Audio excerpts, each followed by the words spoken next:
बंधु माने चलित वर्ष महाशिवरात्रि बा जागर पर्व उदया तिथि अनुसार 26 फेब्रुआरी 2025 बुधवार को पालन कराजिबो।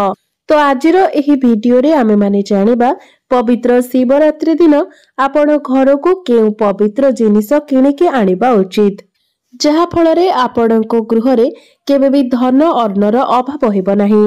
एहा छडा आमे जानिबा जे आपण महाशिवरात्रि दिन केउ कार्य गुडिक करिबा उचित एवं केउ कार्य गुडिक न करिबा उचित। एहा सहित आपण केउ समय पूजा करिबा द्वारा आपणको आपणको पूजार संपूर्ण फल प्राप्ति हेबो। एही गोटिए वीडियो निश्चित भाबरे आपणकर भाग्य को परिवर्तन करिदेबो, आपणकर दुर्भाग्य को सौभाग्य रे बदलाई देबो।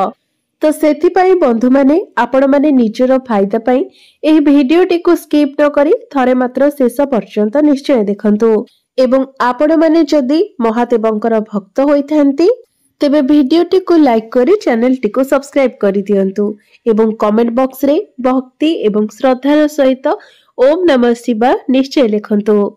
बंधु माने प्रभु शिव शंकरंकर पूजा आराधना करिबार अलगा अलगा समय रही थाए, जेमिति कि श्रावण मास, कारण श्रावण मासटी भगवान शिव शंकरंकु समर्पित होइथाए। प्रदोष व्रत एहा मध्य प्रभु शिव शंकरंकु समर्पित अटे। सोमवारर व्रत मध्य प्रभु भोला शंकरंकु समर्पित अटे। मासिक शिवरात्रि मध्य प्रभु भोला शंकरंकु समर्पित अटे। मात्र महाशिवरात्रि जहाकि फाल्गुन मासर चतुर्दशी तिथि रे आसीथाए, एहाकु आमे महाशिवरात्रि भाबरे पालन करिथाउ। एही दिन प्रभु भोला शंकर जाग्रत अवस्थारे रहिथांती। बंधु माने पंचांग अनुसारे प्रत्येक मासर चतुर्दशी तिथि को मासिक शिवरात्रि व्रत होइथाए एवं एहाको मध्य प्रभु शिव शंकरଙ୍କ उद्देश्य रे पूजा पाठ करिबार बहुत भलो समय माना जायथाए। मात्र फाल्गुन मासर जे चतुर्दशी तिथि होइथाए एहा आमर हिंदू धर्म रे बहुत अधिक महत्व रखिथाए। तेबे फाल्गुन मासर चतुर्दशी तिथि को काहेकि अधिक महत्व दिया जायछि से विषय रे आमे आजिर एही वीडियो रे जानिबा एवं एहा मध्य जानिबा जे केउ गुप्त जिनिस रहिछि जाहाको आपण शिवरात्रि दिन घर को किरिके आनिबा द्वारा आपणकर दरिद्र जीवन, निर्धनता, दुख कष्ट एवं समस्या सबु आपणक जीवनरु दूर होई जिवो। तेबे पौराणिक मत अनुसारे फाल्गुन मासर कृष्ण पक्षर चतुर्दशी तिथि रे भगवान शिव शंकर शिवलिंग रूपरे प्रकट होइथिले। सेथिपाई एही तिथिटी को भगवान शिव शंकरंकर ज्योतिर्लिंग प्रकट उत्सव भाबरे मध्य पालन करा जायथाए। शिव पुराण अनुसारे भगवान शिव शंकरंकर निराकार स्वरूप जे शिवलिंग रहिथाए एहाको भगवान शिव शंकरंकर निराकार स्वरूप बोली माना जायथाए एवं शिवरात्रिर जे पावन पर्व दिन होइथाए एही समय भगवान शिव शंकर प्रकट होइथिले। तो भगवान शिव शंकर जेबे प्रकट होइथिले सेतेबेले भगवान विष्णु एवं ब्रह्माଙ୍କ द्वारा से पूजित होइथिले। एहा व्यतीत अन्य एक कथा रहिछि जे प्रभु शिव शंकर एही सृष्टि को रक्षा करिबा पई महाशिवरात्रि दिन हलाहल को पान करिथिले एवं प्रभु शिव शंकरଙ୍କୁ ସେହି हलाहलर ज्वालारु बंचाइबा पई समस्त देवादेवी माने ସେହି दिन जागरर व्रत पालन करिथिले, जेपरि प्रभु शिव शंकर निद्रा रे न जांती एवं एही दिनटी को आमे समस्ते मध्य जागर भाबरे पालन करिथाउ। एही दिन उजागरर बहुत अधिक महत्व रहिथाए।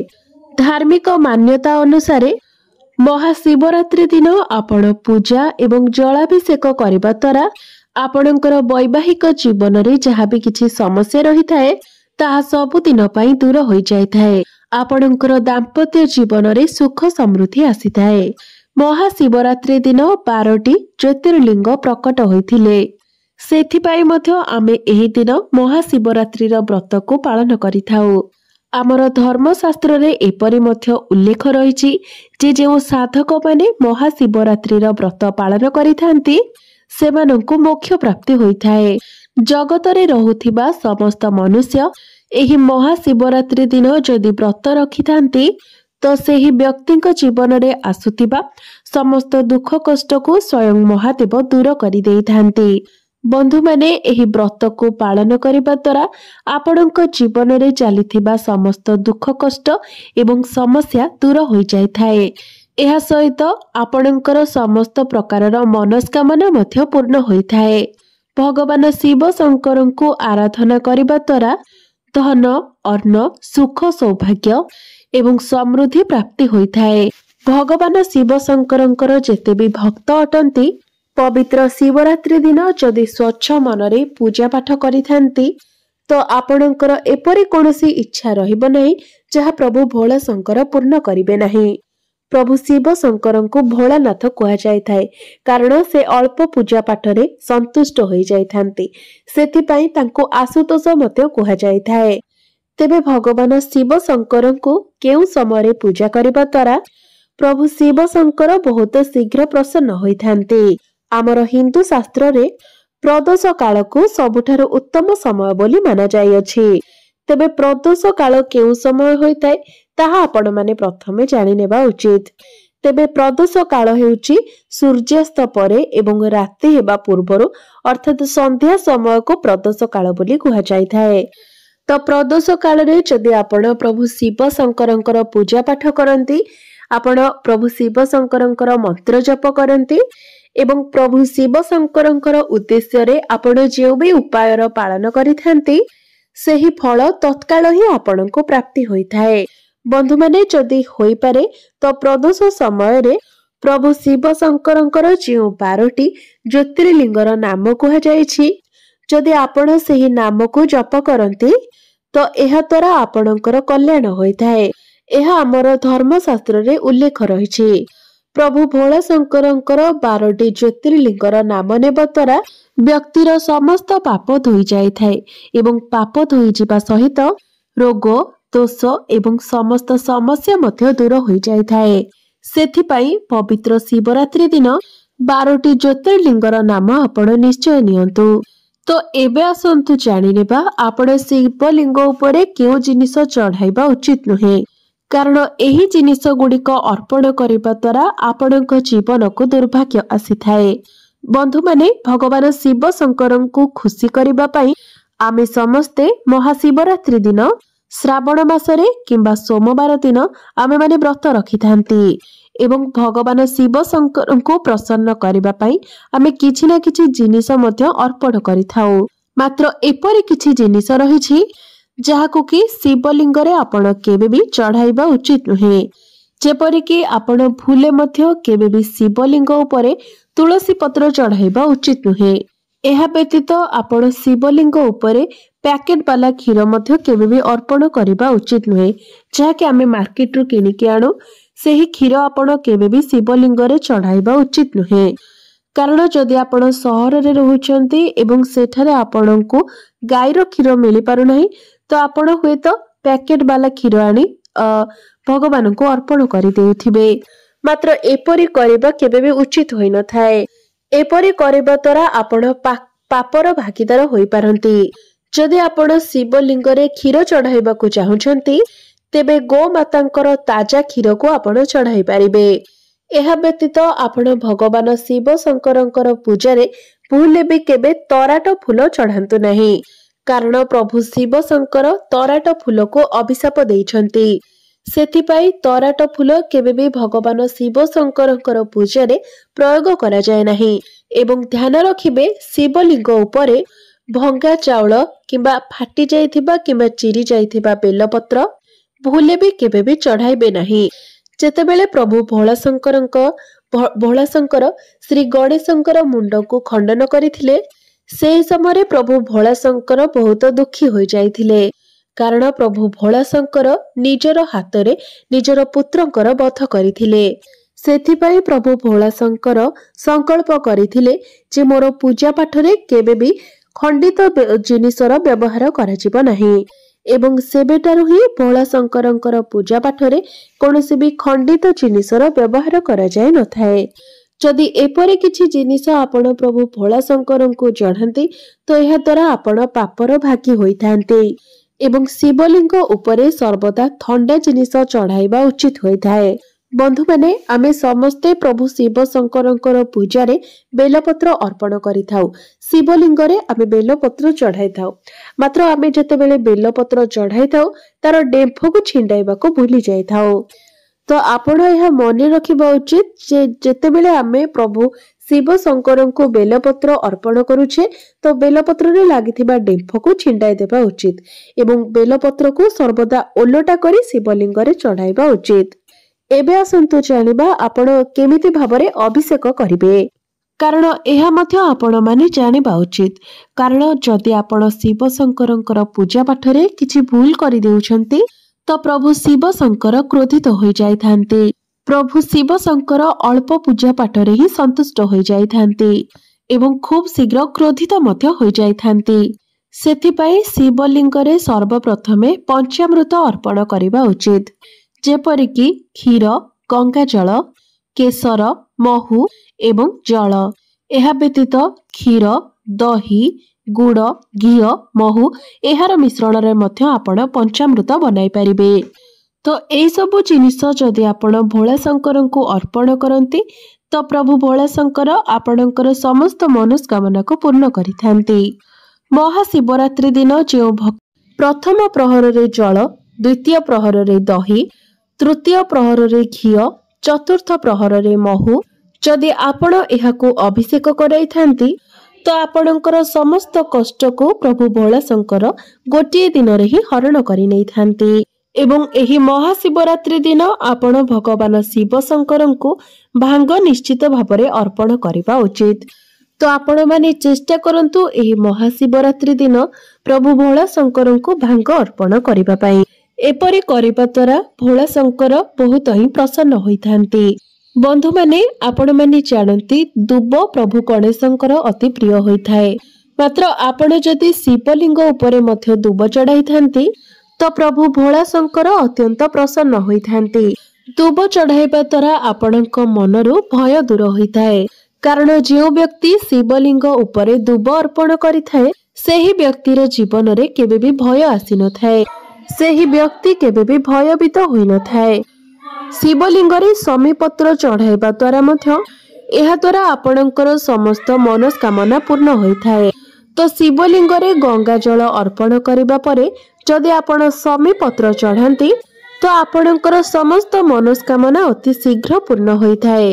एवं जदि आपण दुदुरा फूल अर्पण करंती तो आपणक मनरु नकारात्मक चिंताधारा गुड़िक नष्ट होई जाइथाए एवं आपणक उपरे जदि कोनोसी तंत्र विद्या किंबा कला चतुर प्रभाव रही थाए तो ताहा मध्य नष्ट हो जाइथाए। एहा परे हेउछि अरख फूल। अरख फूलटी भगवान भोला शंकरंकर अत्यंत प्रिय होइथाए।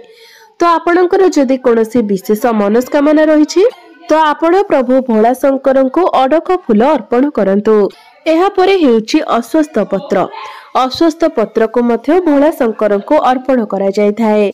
तेबे अश्वत्थ पत्र चढ़ाइबा पूर्वरु सेही पत्र रे आपण चंदन रे श्रीराम लेखि सेही पत्र को आपण भोला शंकर को चढ़ाइबा उचित। तेबे आपणकर इच्छा अनुसार आपण पत्र चढ़ाई पारिबे, सेमिति किछि संख्यार नियम नाही। तेबे आपण जेतिकिटी पत्र किंतु चढ़ाइबे सब पत्र उपरे आपण चंदन रे श्रीराम लेखि शिवलिंग रे अर्पण करिबे। एबे आसंतु जानि नेबा महाशिवरात्रि दिन आपण केउ जिनिस किनी घर को आनिबा उचित, जहा फल रे आपणकर अधिकरो अधिक उन्नति होई पारिबो। आपण महाशिवरात्रि दिन स्फटिकर शिवलिंग निज घर को किनिके आणंतु।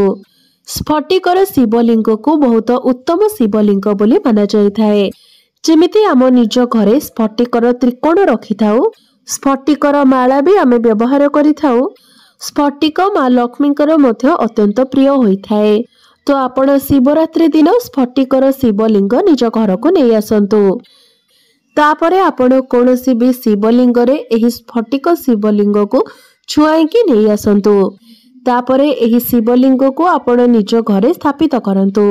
एही शिवलिंग सबुबेले जागृत अवस्था रे रहिबो। एही स्फटिक शिवलिंग जो गृह रे रहिथाए सेही गृह रे केबे भी धन अर्णर अभाव होई न थाए।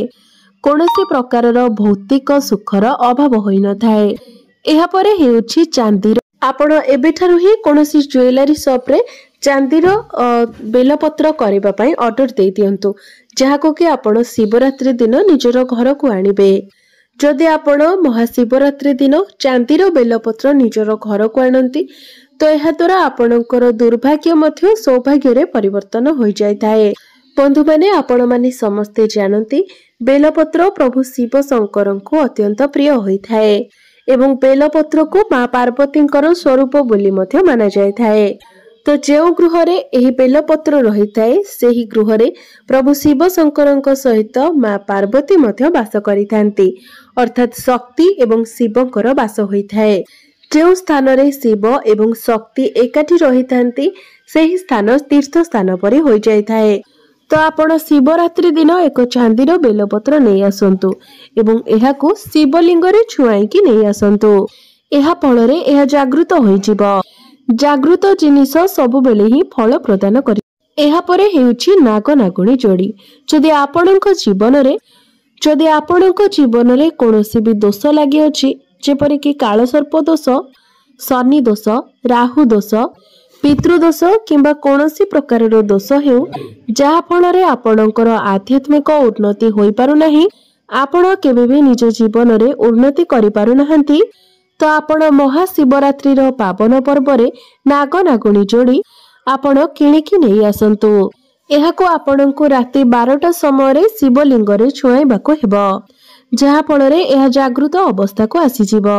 तेबे एमिति रे भी आपण चाहिले महाशिवरात्रि दिन कोनोसी भी समय आपण एहाको छुआइकी आनी पारिबे, किंतु राति समय एही काम करिबा अधिक फलप्रद होइथाए। शिवरात्रि रो अर्थ हेउची जे रात्रि समय एहार महत्व अधिक बढ़िथाए। तो राति 12टा रे आपण नागनागुणी रो जोड़ा को शिवलिंग रे छुआइकी नहीं आसंतु एवं एहाको आपण निज घरर ठाकुर घरे स्थापन करि दियंतु।